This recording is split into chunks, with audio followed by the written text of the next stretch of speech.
તો જૂનાગઢથી એક મોટા સમાચાર સામે આવી રહ્યા છે સ્થાનિક સ્વરાજ્યની ચૂંટણીને લઈને અત્યારે હાલ સૌથી મહત્વપૂર્ણ સમાચાર સામે આવી રહ્યા છે। આપણે જણાવી દઈએ કે સ્થાનિક સ્વરાજ્ય ચૂંટણીને લઈને જૂનાગઢથી જે મોટા સમાચાર આવી રહ્યા છે તે થોડાક સમયમાં આપણે બતાવીશું અને સીધા મત વિસ્તારની અંદર જ્યાં મત થઈ રહ્યા છે मतदान करी। जो दर्शक मित्रों आ एक घैड़ा बा है, दर्शक मित्रों आ एक उदाहरण है। घैड़ा बा है त्या मत आपी रह्या छे, वृद्ध है, वृद्ध महिला, आ बे महिलाओं बैठेली है, टीमों बैठेली है। तमाम लोग अत्यारे हाल गरमी जेम जेम वधती जाय छे, अत्यारे 4 ने 15 थई गई है, एटले हाल थोड़ी संख्या ओछी है गरमीना कारणे।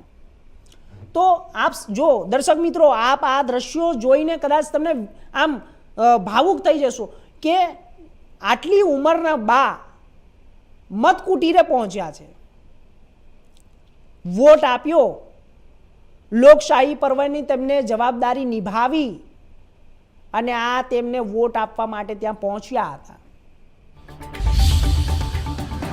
तो कालसारी गामे धीमी गतिए मतदान छे, गरमी ओછી થતા મતદારો ફરી બૂથ પર અને ચુસ્ત પોલીસ બંદોબસ્ત વચ્ચે અત્યારે હાલ મતદાન થઈ રહ્યું છે।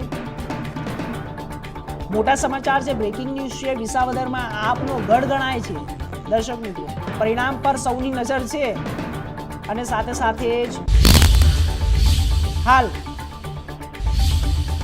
કાલાસારી ગામે ધીમી ગતિએ મતદાન યોજાઈ રહ્યું છે, થઈ રહ્યું છે પણ ધીમી ગતિએ। गरमी ओછી થતા મતદારો ફરી બૂથ પર પહોંચશે એવી આશંકાઓ વ્યક્ત કરવામાં આવી છે। ચુસ્ત પોલીસ બંદોબસ્ત વચ્ચે મતદાન હજુ પણ વધુ જોર પકડશે। વિસાવદર આમ આદમી પાર્ટીનો ગઢ ગણાય છે।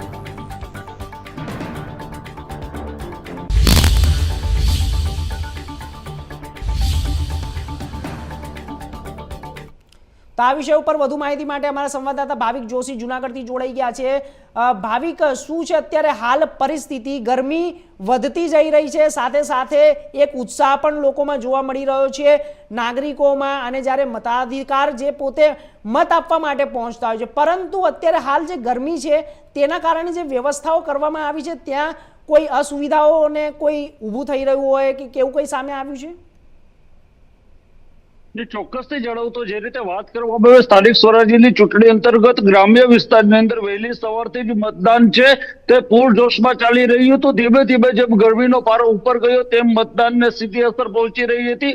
હાલ પણ કાલસારી ગામના આ એ બૂથના દ્રશ્યો બતાવવાના પ્રયત્ન કરી રહ્યો છું। પ્રાથમિક શાળાની અંદર કે જ્યાં અત્યારે જે મતદાન આપવા માટે જે કોઈ પણ અત્યારે આવે લોકો તો એ લોકોને કોઈ પણ પ્રકારની તકલીફ ન પડે તે માટે આ ઓઆરએસ તેમજ જે દવાઓ છે દવાઓની સુવિધા સાથે અહીંયા જે છે મેડિકલની ટીમને પણ તૈનાત કરવામાં આવી છે।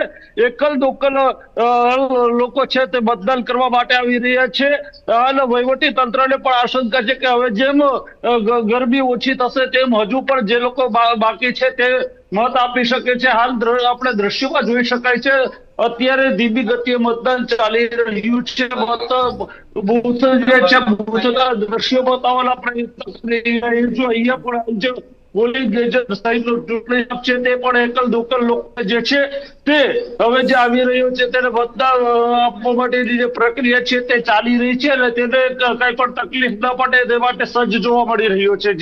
જી, તો અત્યારે હાલ ભાવિકભાઈ શું સામે આવી રહ્યું છે? કારણ કે અત્યારે જે અપક્ષ પક્ષ અને જે પક્ષ છે તે તમામ ત્રિપાંખીઓ જંગ છે। શું લાગી રહ્યું છે કે કોણ જીતશે, કોણ હારશે? અને આ બધા વચ્ચે એક હાલ અત્યારે એક કહેવાય ને કે વધુ રસાકસી વાળી અત્યારે હાલ વાત થઈ રહી છે। શું લાગી રહ્યું છે આપને ભાવિક?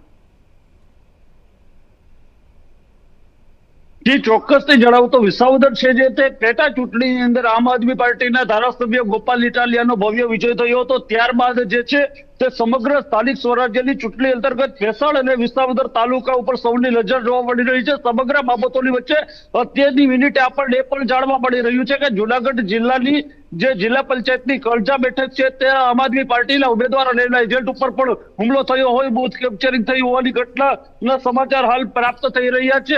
એ બાબતે હાલ આપણે વહીવટી તંત્ર સાથે પણ વાત કરવાનો પ્રયત્ન કરીશું. ટેલિફોનિક કલેક્ટર સાથે પણ વાત કરી છે. તેઓ એ કહી રહ્યા છે કે રિપોર્ટ સમગ્ર મંગાવવામાં આવી રહ્યું છે. એકલ દોકલ ઘટનાને બાદ કરતા ત્રિપાક્ષીય જંગ છે. ત્રિપાક્ષીય જંગની અંદર ખાસ કરીને વિસાવદર જે છે તેની ઉપર દરેકની નજર હાલ ટકી રહી છે કે આખરે વિસાવદર છે એ સત્તાની વિમુખ હોય છે, ત્યારે આ વિસ્તારની જનતા કોને જનાદેશ આપે છે?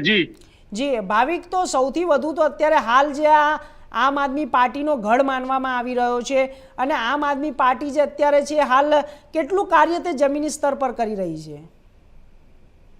જી ચોક્કસથી જણાવું તો જે રીતે મતદાનના થોડા દિવસ પૂર્વે આ વિસ્તારના લોકો સાથે આપણે વાત કરવાનો પ્રયત્ન કર્યો હતો, ત્યારે કેમેરાની સામે નહીં પરંતુ બંધ કેમેરા સામે કેટલાક લોકોનું કહેવું હતું કે ધારાસભ્ય ગોપાલ ઇટાલિયાએ ચૂંટણીમાં માત્ર વાયદાઓ કર્યા હતા, પરંતુ તેઓ એ પણ પોતાના વચનો નિભાવ્યા નથી. ત્યારે હાલ જે સમગ્ર વિસ્તારની અંદર જે કઈ રીતના છે સ્થાનિક, કારણ કે સ્થાનિક સ્વરાજ્યની ચૂંટણી છે તે નામની નહીં પરંતુ ચહેરાની ચૂંટણી હોય છે, ત્યારે સ્થાનિક ઉમેદવારો છે તે પણ મતદારોનું કેવું પોતે આકર્ષણ ખેંચે છે તે પણ જોવું રહેશે.